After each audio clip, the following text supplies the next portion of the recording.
On the same 2021, there's another side of APSSDC, which for reasons unknown, and I would be very curious to know what was the internal trigger that while the managing director is giving a letter of commendation based on successful handover and successful completion of this project, would somebody want to come and do an investigation which never ever did a single visit of any of these centers and did any single verification of this project and said this project is bogus, based on which an FIR was launched and rest is history. You all know what has happened.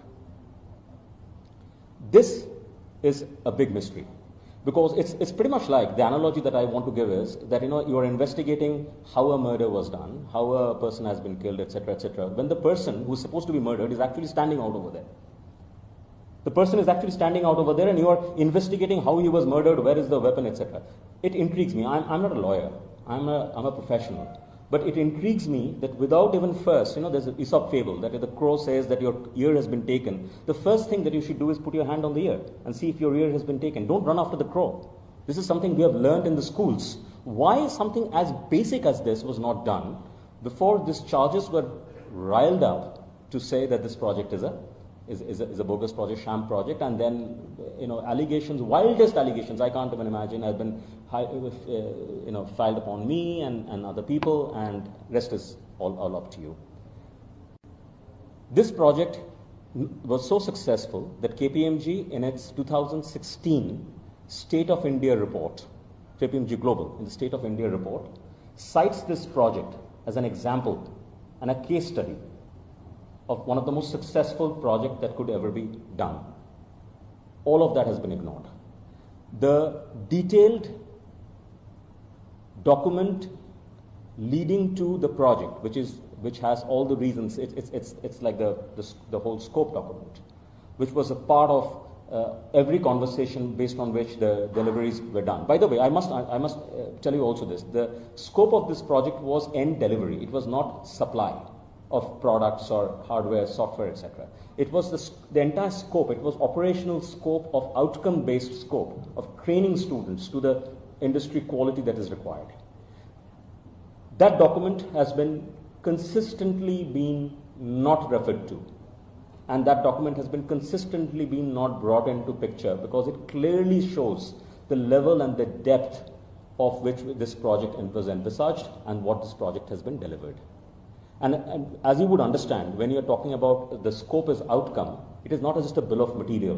People who understand engineering, I would use an engineering word, it's also called the bill of process, which is the know-how, which in many people who talk about, startup industry call IP, but it's a know-how, it's a knowledge. And there is a bill of services. All of this was envisaged in this project, and all of this has been delivered. Because otherwise, I'm simple.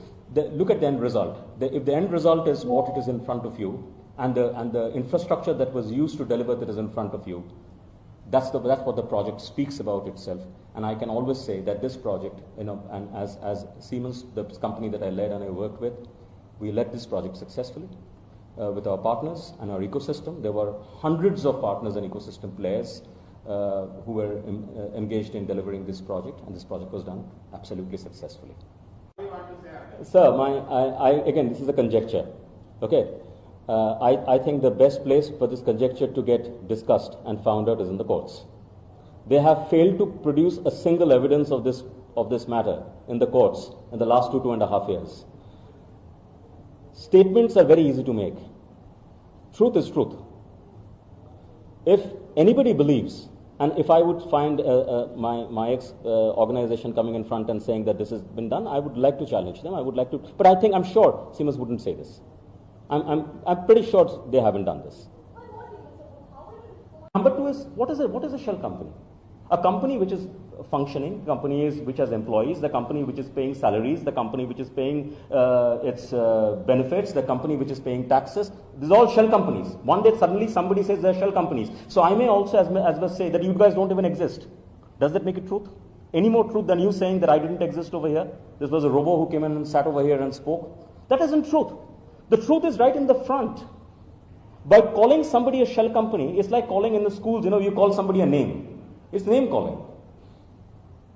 And that is what is happening. The problem that is these allegations are impacting people's lives, because behind these companies are individuals like me who have families. These are impacting our lives. We are not institutions. We are not companies. We are no more, I'm no more a company.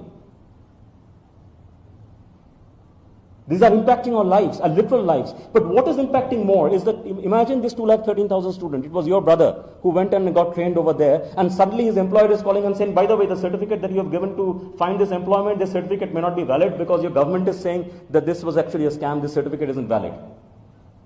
It is exactly like that. It's a nightmare. It's a nightmare for the parents of these 213,000 students. And that is what has implored me, because I have taken this last 2 years. You separately go and talk to my family and you will understand what has happened to them. But I'm not calling for sympathies, but I'm saying, please do not put the 213,000 people who got trained over there below a bus.